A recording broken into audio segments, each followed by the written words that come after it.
Pernahkah kau mendengar suara tangisan dari tempat yang seharusnya kosong? Bagaimana jika suara itu tak pernah pergi? Bahkan saat kau sudah menutup telinga? Namanya Pak Surya, seorang pria parubaya yang menghabiskan lebih dari 10 tahun terakhir hidupnya sebagai penjaga sebuah villa tua di kawasan puncak. Villa itu berdiri megah di antara kabut tipis dan pepohonan pinus, tampak indah dan anggun dari luar. Namun, keindahan itu menyimpan kesunyian yang menusuk, karena villa itu jarang sekali dihuni. Pemiliknya hanya datang sekali atau 2 kali setahun.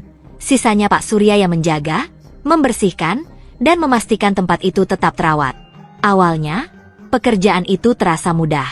Bangun pagi, menyapu halaman penuh daun pinus, membersihkan kamar dan perabotan, lalu duduk di teras sambil menikmati secangkir kopi panas. Namun semua berubah saat musim hujan datang. Ketika kabut makin tebal, suara angin bertiup menyeret daun-daun kering, dan petir berkali-kali membelah langit malam. Di malam yang sunyi itulah, untuk pertama kalinya Pak Surya mendengar sesuatu yang membuat hatinya menciut. Dari dalam salah satu kamar yang paling jarang ia buka, terdengar suara tangisan lirih. Bukan tangisan keras, melainkan isakan kecil, seolah seseorang menahan rasa sakit yang dalam. Tangisan itu terdengar berasal dari lemari kayu tua di sudut ruangan. Awalnya, Pak Surya berusaha mengabaikan. Ia berusaha meyakinkan diri sendiri, mungkin hanya suara angin yang bersiul di sela-sela kayu, atau mungkin hayalannya sendiri. Namun malam demi malam, suara itu selalu datang. Kadang hanya sebentar, kadang lama, sampai ia sulit memejamkan mata. Semakin ia mencoba tak peduli, semakin nyata suara itu terdengar, dan semakin ia merasakan ada yang tidak wajar. Tangisan itu bukan hanya sekadar suara. Tangisan itu seperti memanggil, menuntut perhatian, memohon untuk didengar.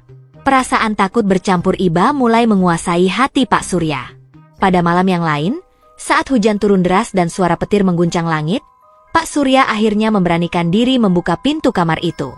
Ruangan itu terasa lebih dingin dari bagian villa lainnya, seperti menyimpan udara yang lama terperangkap. Ia berjalan perlahan menuju lemari kayu tua yang menjadi sumber suara. Dengan tangan gemetar, ia membuka pintu lemari, kosong. Tak ada siapapun di sana. Hanya debu, bau kayu lembab, dan keheningan yang kembali menyergap.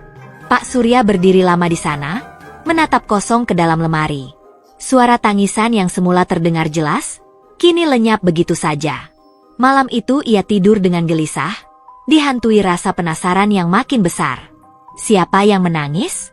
Kenapa hanya terdengar di malam hari? Dan kenapa selalu berasal dari lemari itu? Keesokan harinya,